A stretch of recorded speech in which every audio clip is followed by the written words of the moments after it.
एक राज्य में एक राजा का शासन था।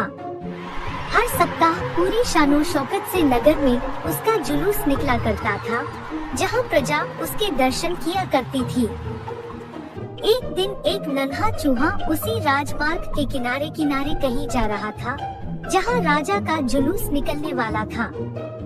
वह चूहा था तो छोटा सा, मगर उसका घमंड बहुत बड़ा था और वह खुद को सर्वश्रेष्ठ और महान समझता था। कुछ देर बाद राजमार्ग से राजा का भव्य जुलूस निकला, जिसे देखने लोगों की भीड़ लगने लगी। राजा अपने पूरे दलबल के साथ था। उसके सैनिक उसे घेरे हुए थे। कई मंत्री और अनुचर उसके पीछे थे। वह एक विशाल शाही हाथी पर सवार था। हाथी शाही था, इसलिए उसे भव्यता से सजाया गया था और उसकी शान भी देखते बनते थी। जुलूस में हाथी के साथ एक शाही बिल्ली और एक कुत्ता भी थे। राजा का जुलूस देखने को उमड़ी भीड़ राजा के साथ साथ उसके शाही हाथी की भी प्रशंसा कर रही थी।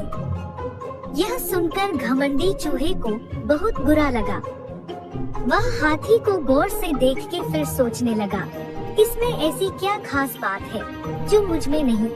मैं भी उस जैसा ही हूँ। मेरे पास भी 2 आँखें, 2 कान, 1 नाक और 4 पैर हैं। फिर उसकी इतनी प्रशंसा क्यों? उसके विशाल शरीर के कारण, लंबी सूंड के कारण, छोटी छोटी आँखों के कारण या झुर्रीदार चमड़ी के कारण? किस कारण? एक बार तुम लोग मुझे देख लो, उस हाथी को भूल जाओगे। मैं हाथी से ज्यादा महान हूँ। चूहा ये सब सोच ही रहा था कि शाही बिल्ली की नजर उस पर पड़ गई और उसकी लार टपक गई। जुलूस छोड़ वह उसकी ओर लपकी। फिर क्या था? चूहा अपनी सारी महानता भूलकर दुम दबाकर भागा। भागते भागते वह हाथी के सामने आ गया। आगे बढ़ते हाथी ने उस पिद्दी से चूहे को देखा तक नहीं और अपना विशाल पैर उठा लिया। चूहा उसके पैर के नीचे कुचलने ही वाला था, मगर किसी तरह उसने खुद को बचाया। वहाँ से बचा तो खतरनाक कुत्ता सामने था, जो उसे देखकर गुर्राया।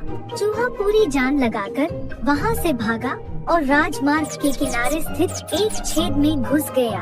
उसका सारा घमंड उतर चुका था। उसे समझ आ चुका था कि वह इतना भी श्रेष्ठ और महान नहीं।